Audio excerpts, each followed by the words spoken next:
Yan mga idol, linisan natin yung bantol or stonefish. Yan mga idol. Kaya tinawag na gatasan yan mga idol. Kasi pati yung balat niya. May ano yan.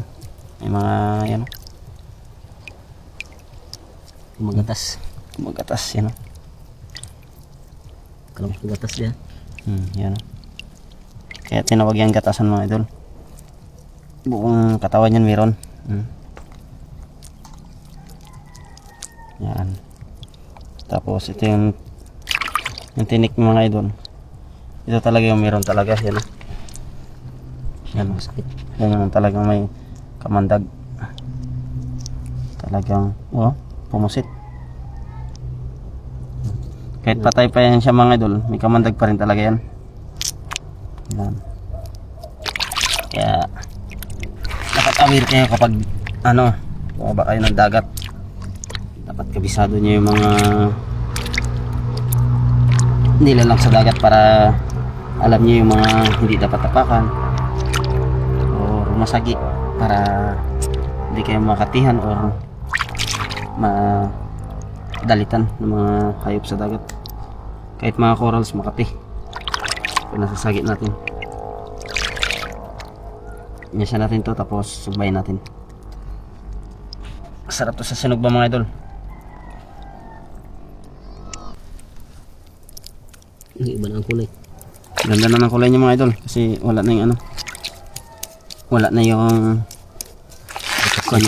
gatas-gatas tapos yung parang lumot. Ito yung parang ganito balat niya, dead skin. Yan, wala na. Kaya yan, makulay na siya. Ganang kulay niya. Kung ganito yung kulay niya, hindi talaga halos matapakan kasi makaklaro mo siya. Kaya lang yung kulay na parang nagkukumuplad sa kanya, yung lumot, talaga halos maklaro. Hindi natin mabiverify kung isda ba o hindi.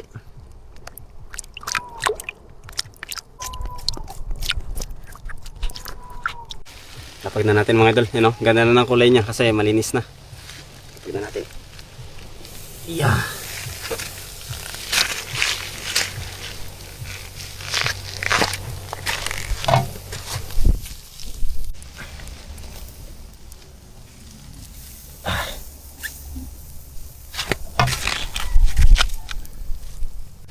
Huli natin mga idol. Pwede na siguro to. Ito na yan.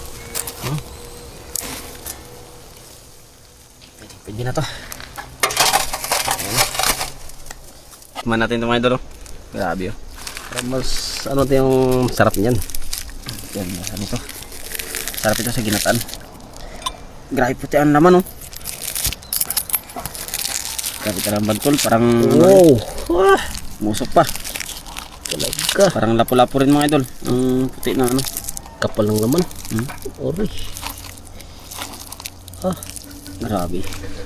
Sabor. Why? Shit. Kasar. Sarap niya mga idol.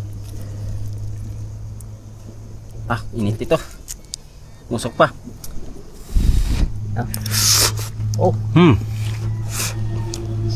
Up. Kali na baho Match talaga dyan mga idol. Wala nang baho-baho. Sasaw natin ito para magdamig. Sarap. Hagdaw.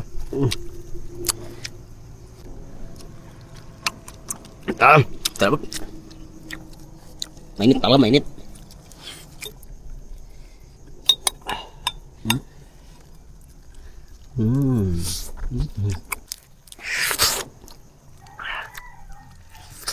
Mukbang na Sarap. Bantol. Makamandag na isda.